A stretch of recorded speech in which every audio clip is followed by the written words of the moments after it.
Yo, what's up, everybody? It's your girl Flaquita, aka Vaina Flaca with Claro News. And today is Friday, June 25th, 2021. And y'all, I will say this has been one hell of a week for Miami. And I'm sure by now everyone has heard about the building that collapsed in Surfside, Florida. Just remember to keep the family of the loved ones in prayer right now. We're all praying for a miracle.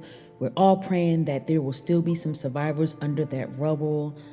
So just keep them in prayer, everyone. If you are familiar with Miami, the building was right off of 80th and Collins. So literally like not too far from the strip. So please, please, please keep these families, these victims, keep them all in prayer.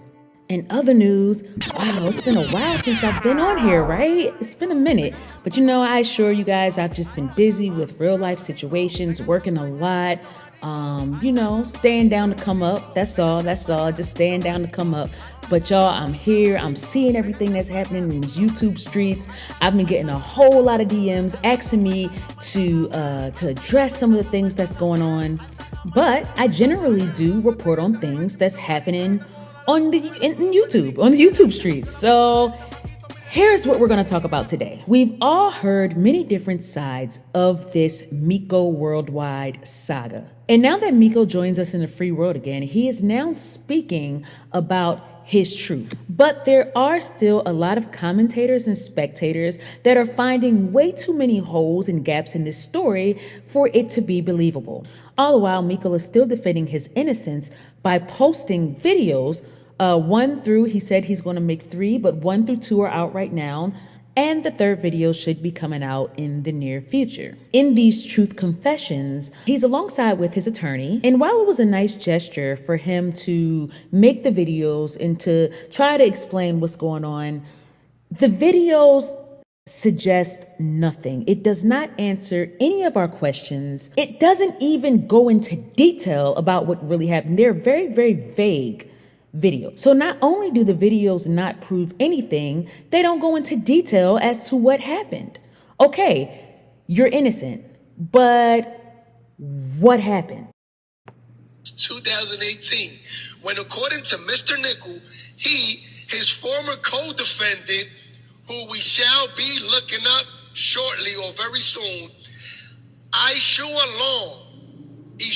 Long, his former co-defendant, Ishu Long, and the complaining witness, Bryson Orr, had consensual sexual relations. So here, Mr. He's all about the kids. If you see that the guy was already drugged up on pills, which we're going to get to now, if you took him to buy marijuana, if he's on all these drugs, why would you take advantage of him? As a church-going boy, why wouldn't you take him home? Now, in the first video, Miko's attorney suggested that Miko was advised to take an Alford plea.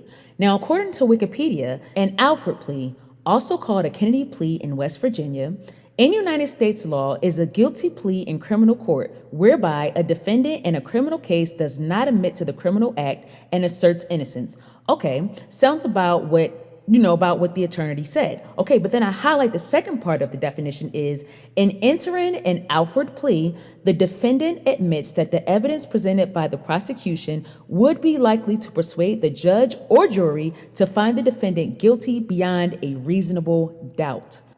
Now, with that being the definition of an Alford plea, this is where the confusion lies. And granted, we all understand that these are some really serious allegations that was being thrown at Miko. We get that.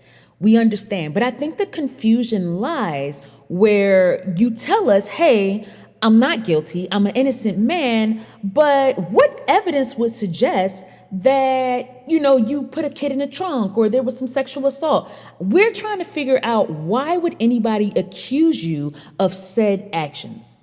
According to many different locals, there were allegations being thrown in the Dominican Republic about some kind of child misconduct in regards to Miko long before Miko got arrested. So these are the things that need to be addressed. There were some allegations being thrown out there that something happened between Miko and Jason, but because Jason is a minor, people didn't want to discuss it. It didn't want to be put completely out there.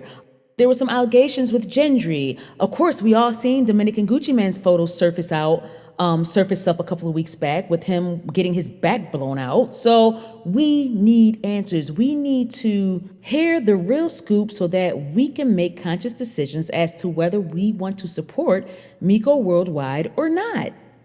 In the first interview, Miko and his attorney both said that the case is finally over. With that being said, Miko needs to step it up a little bit and to truly address the questions of the people. There are a lot of questions and there are a lot of holes in this story. Anyway, this is all I have at the moment. So as things develop, we'll discuss this a little bit more. Write your comments below, and thank you all for listening to Claro News. Se compró una Nissan Kicks a mi mami y a mi taita le di mi bebé en Bumblebee.